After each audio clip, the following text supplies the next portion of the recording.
YouTube, Heir of Dwarves back with another grudge. This time it's going to be against the Lizardmen. I've brought kind of a strange army here, which I think is a high risk, potentially high reward type of thing. I've got 4 bolt throwers being supported by a master engineer. He's using the ballistics calibration and this, hang on, I'll get it. Master engineer, so extra powder and ballistics calibration. So hopefully he'll be doing some good support for these bolt throwers. And then I've got a couple of slayers. I have 4 dwarf warriors, 1 in the back, 1 on each flank, and 1 in the center with Thorgrim. Thorgrim is supporting a line of longbeards along with the warriors of Dragonfire Pass. So I know that the Lizardmen infantry is not ideal for cutting through armor, and so that's why I've brought a lot of heavy armor for the main line. Now, don't get me wrong, Saurus warriors will still put up a heck of a fight, but I wanted something that wouldn't rout to terror or fear.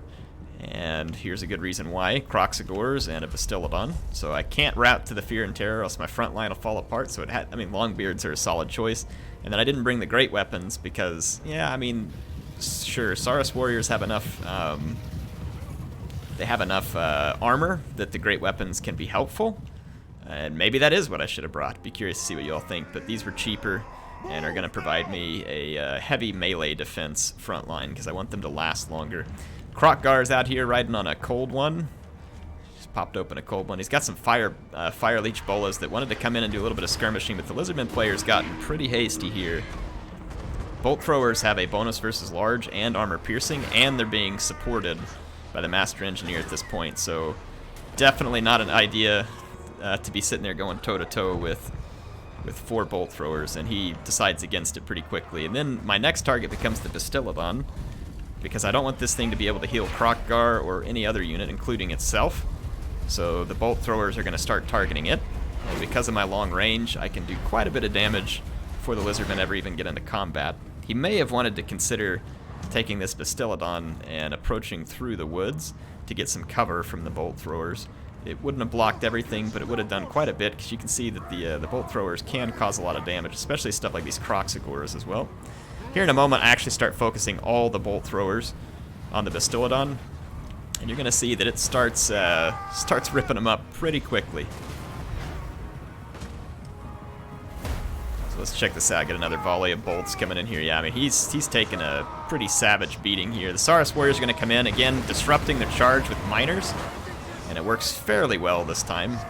But this unit over here took a nasty charge from Crockgar. Crockgar, I'm going to swamp him with Slayers. He can pull through the back of his own line if he wants, but I want to swamp him over here. I'm going to use this Dwarf Warrior just to keep these skinks off of my artillery. I know I can't actually catch them, but my Dwarf Warriors have a lot of armor and shields, so we can at least absorb a lot of the Chameleon Skink ammo without it being too costly. Again, this is why I had 2 lines of infantry. You see plowed in, but I wanted the second line to slow down units to make it harder for them to pull through.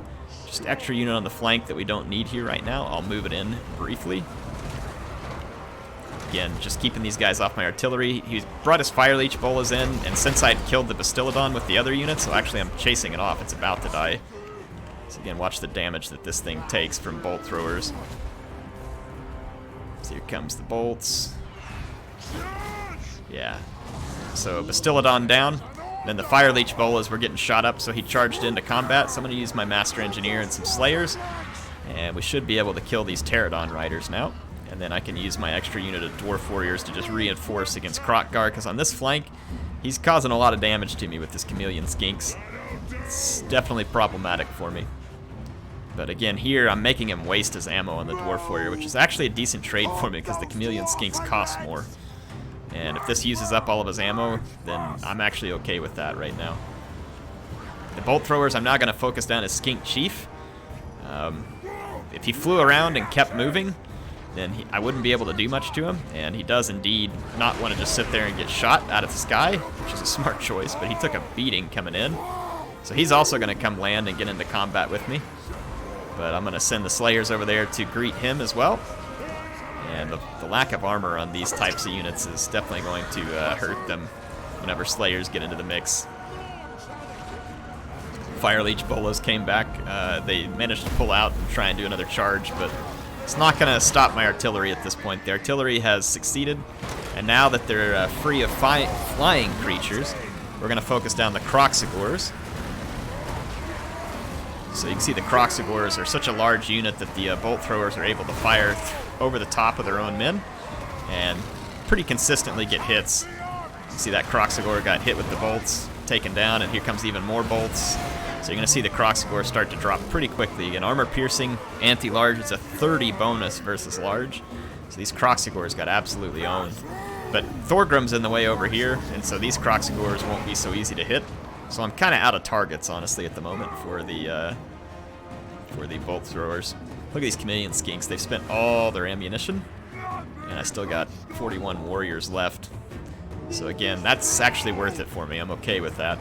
The Pterodon Riders come back for one more go. They haven't learned their lesson yet from the Slayers. So the Slayers, bound by oaths, come in but don't get a chance to finish off their quarry there.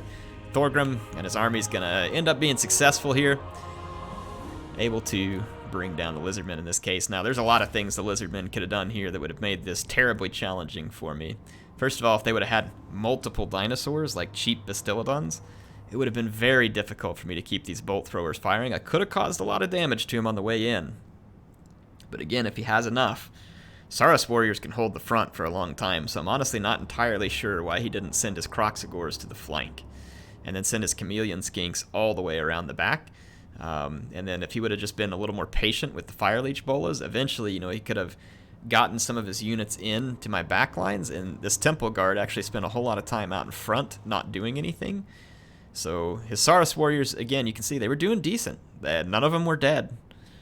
They were still fighting their way through combat, getting a decent number of kills. But again, the temple guard, I think, kind of got suboptimally used there, and if he would have gotten all of these units around the flanks, it would have been a lot more difficult for me to try and protect. But I still think that maybe instead of the Revivification Crystal, which is pretty expensive, and then the Pterodon Riders with Fire Leech Bolas, again, these things are pretty flimsy against dwarves. Can they do damage from the air? Sure, but kind of makes me think that maybe he should have just brought more like standard feral Bastillodons. So if we go take a look, for instance, I'm not saying that I would have enjoyed this, but if you wanted to bring a pick that would have been more troublesome for me, I think that's the way I would have gone. So let's go Lizardmen. If we pick old Croc-Gar here, put him on a cold one, he would have looked something like this. I don't know, we'll just assume.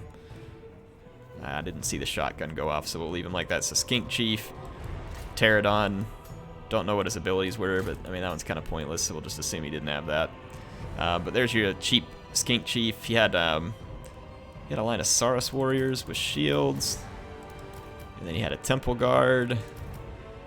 And the chameleon skinks aren't a bad pick, but again, against my dwarf warriors, it's kind of a waste. You see how expensive these guys are? So I was okay with that. That trade was fine with me. So he had the Revivification Crystal at this point, but maybe, again, if he didn't bring the Croxigors, I mean, just look at that. I mean, you could easily bring 4 feral Bastillodons. That's going to be a lot of trouble for the dwarves. These things aren't super strong, but with their armor and the amount of damage that they can do to infantry, it would be a problem. And you'd still have some money left over, for instance, in this case. And then if you did something like this, I mean, just look at how many units you can put on the field. So these Saurus warriors are a significant threat up front. If you get all these skinks on the flanks and try and tie up some of the dwarf units on the flanks, then it gets even harder for them to do anything when these feral Bastillodons plow through the lines or through a flank. So I think something like this, honestly, numbers end up being a huge enemy for the dwarves, because they can't bring very high numbers, and some of their key units are support units like artillery or really expensive skirmishers, but the more of those they bring, the smaller their army is. And so when you bring stuff like this, and Saurus warriors can hold up the line against most dwarf units for quite a long time, and they can even beat some of them, which again makes them a handy unit, because they can just stay in the battle up front. And this allows you to put up a significant flanking force and then the threat of crashing through the lines with stuff like these Bastillodons. So something like this would have been a lot more frightening to me. Considerably more frightening. And I don't know. You all tell me what you think. Dwarves versus Lizardmen. I honestly feel like Lizardmen have a lot of tools to make life miserable for the Dwarves. But the Dwarves do have some things that are good against Lizardmen in theory. It's just a matter of it probably won't work every time against a player. I think if you're in campaign and you're a decent dwarf player, it should be easy to own the Lizardmen. especially if you had the right units like Thunderers or Cannons and all other stuff, because again, in campaign, it's more about how well you've managed and how you've recruited, and should be in good shape. But against a player, and when you have balanced funds like you do in multiplayer, it's a whole different story. I kind of think the Lizardmen own that one for the most part, but of course, if there is no limit on money, then good grief, the Lizardmen could put together some pretty crazy stuff with a lot of ancient Stegodons, and that would be a pain to deal with. You all tell me what you think. HeirofCarthage signing out for now. If you want to see more, make sure to subscribe. There's going to be more coming. Just remember that if you subscribe, you also have to push the bell if you want to be notified when my videos come out. Anyway, I will see you all soon.